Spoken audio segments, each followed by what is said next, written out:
Today I am making chocolate peppermint fudge. Fudge is a Christmas staple in our home. I always make sugar cookie fudge and then naughty fudge. Now, naughty fudge I have not been able to make for the last year or two because one of the main ingredients has disappeared. I'm trying to figure it out, and if I can, I will make a video and share it with you for sure because I think you're really going to enjoy it. But the other classic fudge that I make is the chocolate peppermint fudge that we will be making today. Now, I think you're really going to enjoy this recipe for two reasons. Number one, chocolate and peppermint is a classic pairing. Can't go wrong with it. If you are, though, one of the rare people who do not appreciate peppermint, but you like the look of this fudge, just leave the peppermint out of the recipe and enjoy as is. Okay, number two, modern day fudge is so easy to make. Considering the fact that it's incredibly indulgent, it looks fancy, and it costs a lot if you purchase it from a store, you're gonna be amazed with how simple this is. Now, olden day fudge, hard to make. Modern, easy, thank you to condensed milk. So most people are able to squeeze it in to their Christmas baking because it may take maybe 10 minutes to make and less than a handful of ingredients. Very simple. So I think you're really going to enjoy it. All right, two tips for you now. If you're wanting to gift this fudge, or any fudge for that matter, instead of putting it into a classic cake pan, like I will, because I want them to be in squares and rectangles, like bite-sized. But if you're wanting to give it as a gift and in larger chunks, like you would find from a store, then put it into a loaf pan. Then when it's set, and it will take a little longer to set, but you'll be able to cut it into rectangle chunks and gift it that way. Okay, number two, second tip.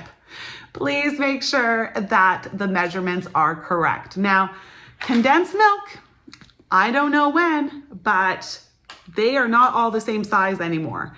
And I don't know if it's a regional thing, a country thing. I don't know if it's a shrinkflation thing. But if you put in too many chocolate chips for the ratio of chocolate chip to condensed milk, your fudge will be drier. All right. So, and if that does happen, have no fear. You can add a little bit of butter in it, start with a teaspoon at a time, and stir it in and smoothen it out. Okay. But I just want to leave things easy for you. So just take a look at the amount in it. And I don't know why this is happening. So if your can of condensed milk is a little bit larger than mine, just add a little bit more chocolate chips. I don't think the cans come smaller than mine. This is 300 mils, but I do know they come larger. So just watch it so that you have some really good success with this recipe. All right, here's what you are going to need to make this chocolate peppermint fudge. You are going to need 2 saucepans, a container to put the fudge in, so a loaf pan if you want to cut it into larger chunks, or an 8-9 inch square or round if you want the bite size. Grease it and then put parchment paper inside. Make sure the parchment paper is longer on the outside, at least in a few areas, to help lift the fudge out once it is set. You are going to need condensed milk. I have here a 300 ml container. Adjust accordingly, as we mentioned before, depending on your size. I find a small spatula really works well with these containers and these cans because it can actually be hard to get the sticky stuff out. But if you don't have a spatula, use a spoon. All right, both white and semi-sweet chocolate chips. For the white, I have a 1/2 cup. For the semi-sweet, 1 cup. Peppermint extract. So leave it out if you don't like it, but otherwise you'll want this. I like it on the stronger side. I like a nice contrast between the peppermint and the chocolate. So I use 1 teaspoon. If you want it more subtle, just use 1/2 teaspoon. Last but not least, some Christmassy sprinkles. I purchased these from Bulk Barn. You can get them many different places, Walmart, Michael's, Superstore. Anyways, if you don't have any, don't worry. This just makes it look a little fancier. So that is all we need to make this fudge. Okay, to start this recipe off, we need to divide the condensed milk up. So we are going to do a 1/4 cup of condensed milk for the white chocolates, and then 1 cup for the semi-sweet chocolate.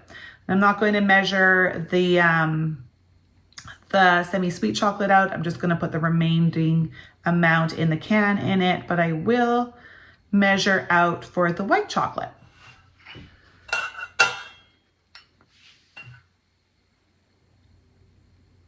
Now, thankfully with the fudge, like I said, it doesn't need to be exact, just close enough, okay? Like you don't want 100 extra mils of condensed milk in with your chocolate ratio if you're using my recipe, but a couple drops, it's not a big deal. We can always add butter if it's too thick, and if it's too runny, we can always add a few more chocolate chips. So there is that level of flexibility, but a lot of the cans of condensed milk in the past actually have over 400 mils. So 100 mil difference is actually quite a lot when you're looking at baking. All right, and then we're just gonna dump the rest of this one in.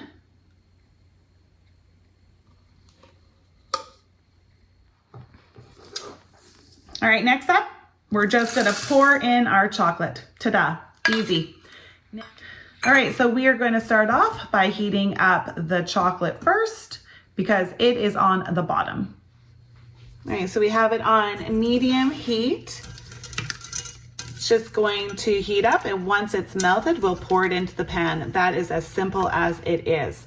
Please do not mind all the Hershey Kisses over here. Our elf came last night and brought us some Grinch Kisses. So they are on the counter beside us here.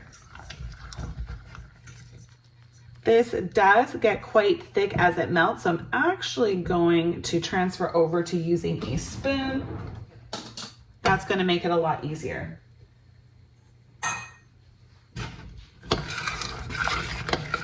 So with the fudge, with the texture, you don't want it dry and crumbly. You don't want it being like a dried out Play-Doh, but you do not want it soupy as well. So add some more chocolate chips if you need, add a little butter if you need. You want a thicker consistency, but not dry. I hope that makes sense. Almost finished. The last few chocolate chips just need to melt. You'll want to make sure that you keep stirring it near the end as it's very thick, but you got to move that chocolate around to get it to melt because we want it nice and smooth. We do not want it chunky.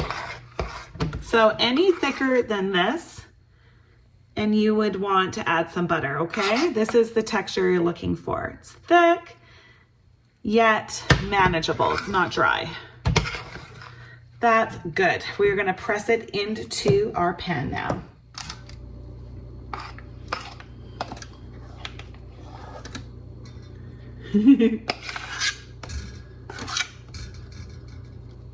So thick. Chocolatey, yummy, yummy. Really scrape the pot and get all that you can out of it. All right.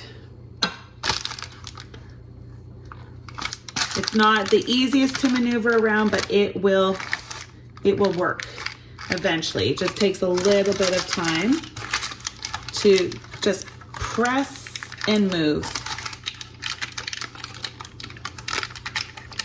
There we go. It's like a thick brownie texture. I guess that's a good way of putting it.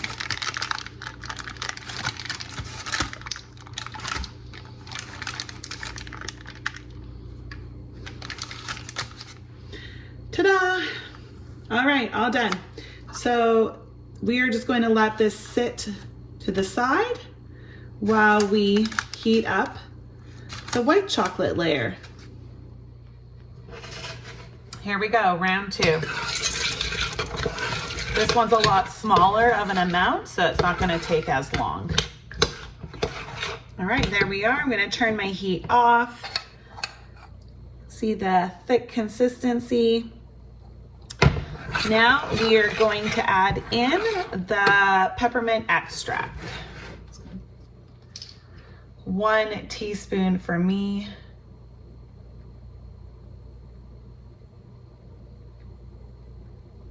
Yummy. I love it. I love peppermint. All right, stir it in. All right, that's done. Time to put onto our chocolate layer.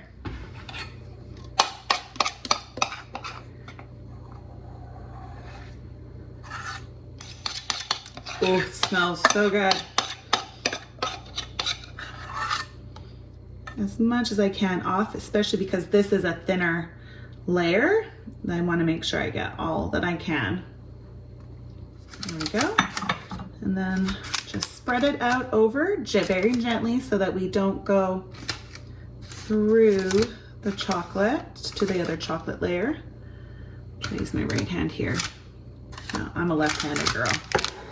So I'll just move my pan around. Okay, so now we need to add the sprinkles before the white chocolate layer sets. So I'm just going to actually like to dump them in my hand because I feel like I have more control over it. I prefer a thick layer sprinkle, so make it as you like, but I do like a thick layer. Especially because eventually these are gonna be cut up into smaller pieces. So when it's one big pan here, it looks like a lot, but once you cut them into individual pieces, it actually, if you don't put enough on, they're very, very sparse. So to make sure that these sprinkles set in properly, you're just going to gently give it a very light press just to push them in, especially the ones that are on top. That way, they're not just gonna come off after you cut it. Very gentle. Some will stick to your hand, it's okay. Rub them off and then give them a press again. And there it is, almost all finished. So we're just gonna place this in the fridge now to cool off and finish setting. It'll take between an hour and 2 hours. It is set and we can cut it up. It comes really easy out of the tin. And then I just put down a piece of parchment paper because I don't like to clean butter off my countertops if I don't have to. And the butter on the bottom of this will then just get on the parchment paper. All right, peel away the paper. Looks like a pizza, doesn't it? All right, just gonna cut it in. And so let's cut it up.